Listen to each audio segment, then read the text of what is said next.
Okay, let's dive in.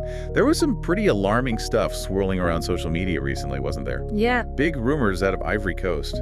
yeah, definitely alarming. Claims of a military coup were just everywhere online for a bit. Right, and the material we've been looking at, it digs right into those claims. Exactly. So our mission today really is to unpack what exactly people were saying online, how these rumors got started and spread. And crucially, what the source material tells us was actually happening on the ground. Precisely. Because the timing was interesting too, wasn't it? The source notes these rumors kicked off while the government was actually in a meeting. A Council of Ministers meeting, yeah. Talking about, like, electricity, housing, pretty standard government stuff, it sounds like.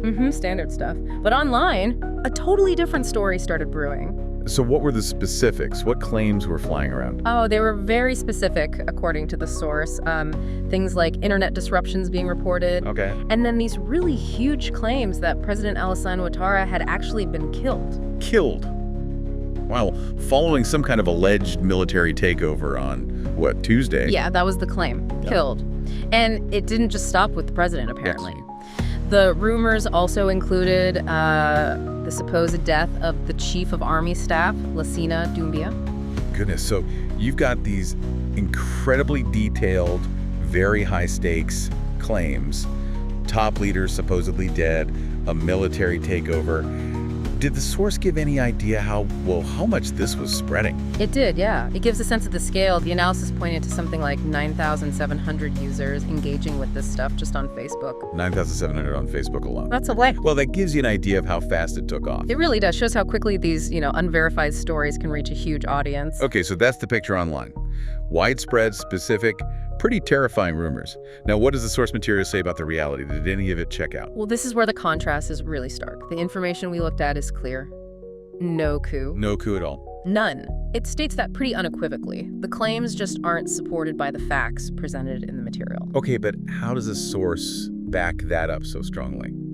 Especially countering rumors about someone's death.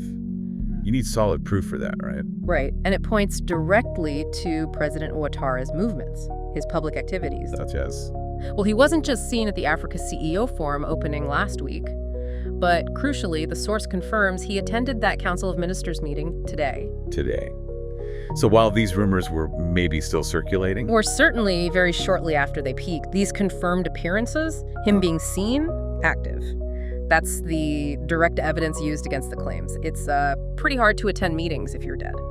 Yeah, that's pretty definitive proof. Fair enough. The source also gives a little background on President Ouattara himself, right? Kind of setting the context. It does. Briefly mentions his background, economist, former IMF official, served as prime minister way back. And yeah. And his own presidency started after those difficult 2010 elections. Exactly. And the source notes his focus since taking office in 2011 has really been on economic recovery, development, trying to build stability. Which makes these sudden, wild rumors seem even more jarring, doesn't it? It really does. You have this backdrop of focusing on governance, stability, and then boom, these detailed coup rumors pop up during a routine meeting. So what does that contrast tell you? What does the source highlight there? I think it really underscores the fragility of the information environment we're in.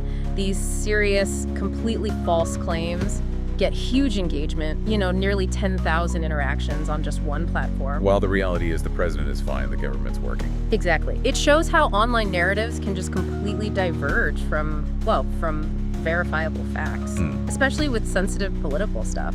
Yeah, this whole situation, just as the source lays it out, is a perfect case study, isn't it?